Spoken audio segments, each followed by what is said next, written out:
सभी को मेरी ओर से स्वतंत्रता दिवस की बहुत बहुत शुभकामनाएं। जैसा कि हम सभी जानते हैं कि आज हम यहाँ 77वां स्वतंत्रता दिवस मनाने के लिए एकत्रित हुए हैं, तो इसके उपलक्ष्य में मैं सबसे पहले प्रधानाचार्य जी, शिक्षकगण, अतिथिगण एवं प्यारे दोस्तों का इस समारोह में अभिनंदन करता हूँ। आजादी आजादी का आप वही समझ सकते हैं जिसने कभी गुलामी की हो। हम तो सौभाग्यशाली हैं कि हमने स्वतंत्र भारत में जन्म लिया।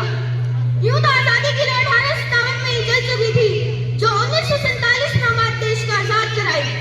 प्राचीन, मध्यकालीन और वर्तमान भारत के उदाहरण से मैं स्पष्ट करना चाहूंगा कि जब हम फिरंगियों के फेरे में फंस गए थे, तो रंग दे बसंती चोला की एक आवाज पर दो लगे टकले उमड़ आते थे और उनके इंकलाब जिंदाबाद और वंदे मातरम के नारों से खून में आ जाने वाला 5-5 डिग्री का तूफान अंग्रेज शासन की जड़ हिला देता था।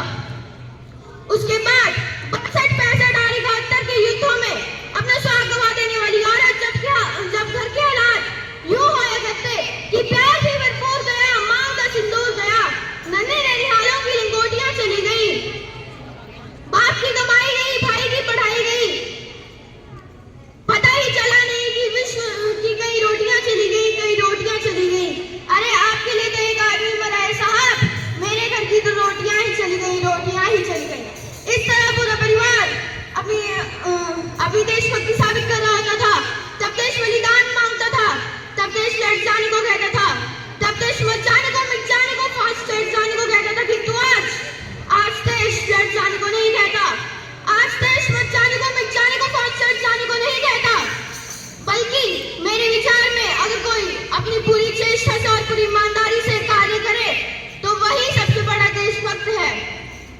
मैं नहीं मानता कि व्हाट्सएप की डीपी को 3 रंग में रंगना ही देशभक्ति है।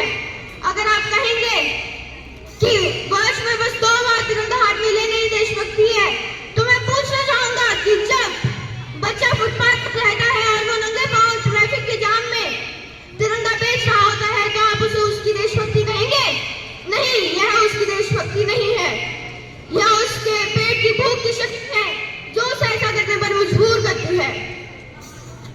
क्योंकि न वो शिवालयों को जानते हैं, न वो मस्जिद को जानते हैं, न वो शिवालयों को जानते हैं, न वो मस्जिद को जानते हैं। वे पेट के भूखे हैं साहब, वे केवल भोजन के निवालों को जानते हैं, वे केवल भोजन के निवालों को जानते हैं।